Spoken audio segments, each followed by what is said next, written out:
पितृभ्यो नमः।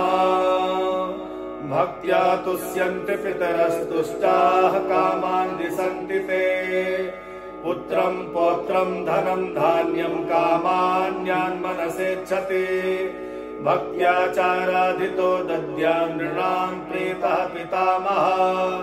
पितॄन् प्रीणाति यो भक्त्या ते पुनः प्रीणयन्ति ताम्। यच्छन्ति पितरः पुष्टिं स्वर्गारोग्यं प्रजाफलम्। एवमायुर्धनं विद्यां स्वर्गमोक्षसुखानि च। प्रयच्छन्ति सुतं राज्यं नृणां तुष्टाः पितामहः। आयुः प्रज्ञां धनं विद्यां स्वर्गं मोक्षं सुखानि च। प्रयच्छन्ति तथा राज्यं प्रीता नृणां पितामहः। प्रजां पुष्टिं यशः स्वर्गम् आरोग्यं च धनं तथा। नृणां श्राद्धैः सदा प्रीता प्रयच्छन्ति पितामहः। आयुः प्रजां धनं विद्यां स्वर्गं मोक्षं सुखानि च।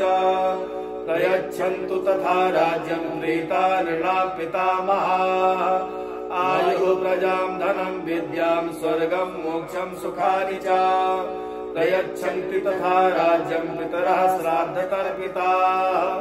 अकालेऽप्यथकाले वा तीर्थे श्राद्धं सदा नरैः। प्राप्तैरेव सदा स्नानं कर्तव्यं पितृतर्पणम्। पिण्डदानं च कर्तव्यं पितॄणां चातिवल्लभम्। यथा चैवापरः पक्षः पूर्वपक्षादिशिष्यते तथा श्राद्धस्य पूर्वाह्नादपरायो विशिष्यते।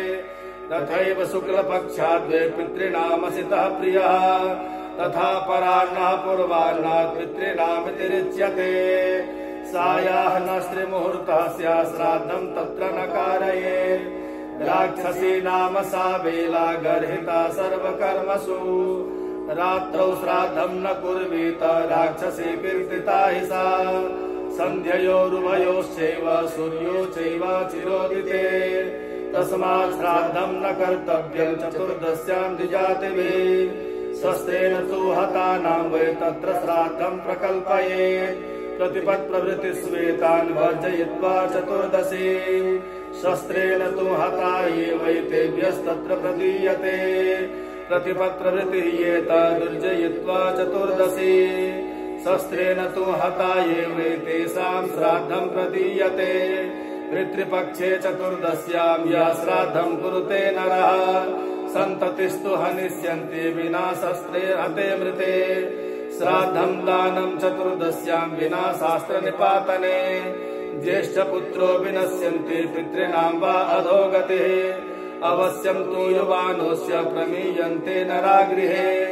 युद्धभागे भवेन्मर्त्या कुर्वन् श्राद्धं चतुर्दशी।